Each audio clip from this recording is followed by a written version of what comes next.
O presidente Jair Bolsonaro disse que mantém as suspeitas sobre o processo eleitoral brasileiro. Ele participou da posse da nova presidente da Caixa, Daniela Marques. O presidente Jair Bolsonaro disse na noite de ontem que é suspeita das auditorias das eleições feitas pelo Tribunal Superior Eleitoral. Hoje mesmo a declaração do Fachin. Declaração do Fachin hoje. Presidente do TSE. As auditorias não servem para modificar resultado de eleições. Ora, serve para que auditoria?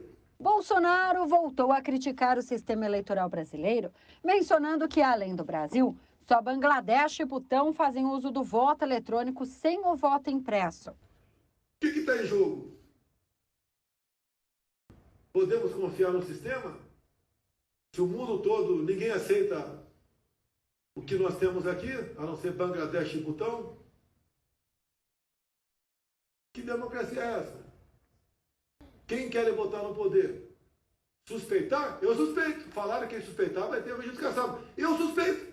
As declarações do presidente são em resposta à fala do ministro Edson Fachin de que a auditoria das eleições serve para examinar procedimentos e instrumentos do pleito, e não para rejeitar o resultado das urnas. Segundo Fachin, a auditoria não é uma atividade que só vale se houver um resultado que confirme a vontade isolada de um ou outro ator político. Auditar, portanto, trata-se de auditar os meios, instrumentos e procedimentos, e não veículo de uma proposição aberta, direcionada prioristicamente a rejeitar o resultado das urnas que, porventura, retrate que a vontade do povo brasileiro é oposta aos interesses pessoais de um ou de outro candidato. E a noite de ontem foi bem quente no Palácio do Planalto. O presidente Jair Bolsonaro comandou uma reunião ministerial onde não faltaram cobranças e preocupação com as eleições. Quem tem todos os detalhes é o comentarista Ney Gonçalves Dias. Fala, Ney. O presidente da República chegou a sugerir aos seus ministros o seguinte: um alinhamento entre o discurso do governo federal e o discurso dos senhores ministros. Aqui vale acrescentar uma observação. Quando em abril os ministros Cristina, Damares saíram do ministério para cumprir a obrigação eleitoral para se candidatarem às próximas eleições, tiveram que deixar o governo, muitos aliados defenderam que o presidente deveria nomear políticos conhecidos, de experiência, mas o presidente optou por uma solução doméstica, ou seja, indicando secretários gerais executivos dos ministérios, pessoas ligadas ao próprio ministério, sem nenhuma visibilidade política. Esses aliados agora dizem que o presidente se equivocou, porque os atuais ministros não sabem o que fazer para ajudar na campanha eleitoral. O presidente da República pede o alinhamento do discurso do Palácio do Governo com os ministros, mas pediu aos ministros o seguinte: os senhores deverão comunicar à população tudo aquilo que o seu ministério fez dos últimos 3 anos.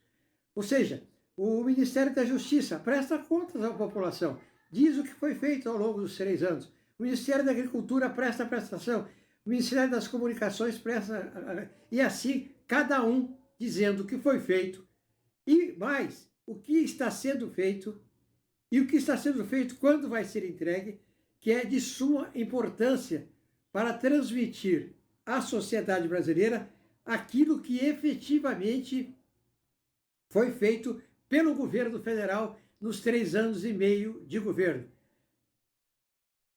A maioria dos aliados consideraram que o presidente tem razão e que a cobrança deve se acentuar mais. A oposição na Câmara começou a recolher assinaturas para adiar a votação da PEC, que cria benefícios sociais, a menos de 3 meses das eleições. Até o momento, o movimento conta com mais de 70 assinaturas. O líder da oposição é o deputado Reginaldo Lopes, do PT Mineiro, e, segundo ele, a ideia é fazer o uso do artigo 114 da Constituição. O artigo prevê que, quando uma proposta aumenta a despesa do governo, pode ter tramitação suspensa por até 20 dias. para que se verifique a compatibilidade com o regime fiscal do país.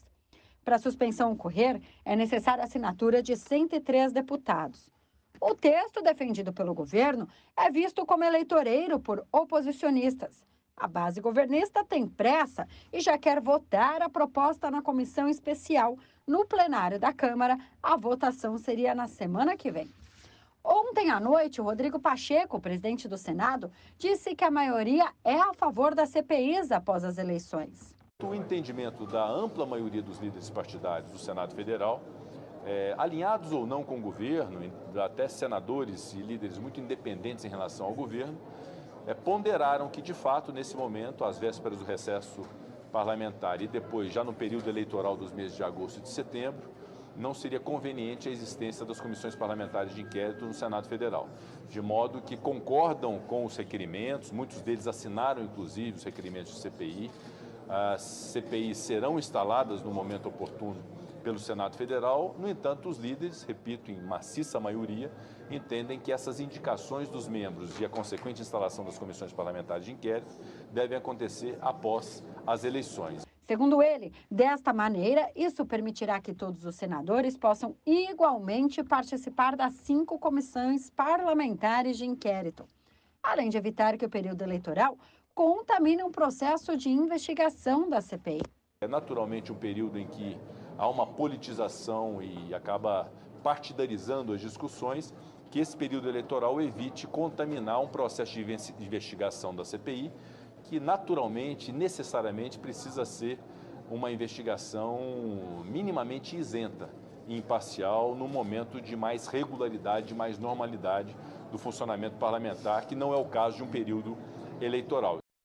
Pois é, e ainda falando da PEC dos benefícios, o Tribunal de Contas da União abriu uma apuração na Corte para identificar os impactos do projeto no orçamento da União. A investigação ocorre após solicitação do Ministério Público, que quer do governo federal, quer que o governo federal impeça de praticar medidas que furem o teto dos gastos. O ministro que ficará responsável pela apuração será Haroldo Cedras. A Corte irá apurar o pedido do Ministério Público para determinar se o projeto de emenda constitucional pode comprometer as contas públicas.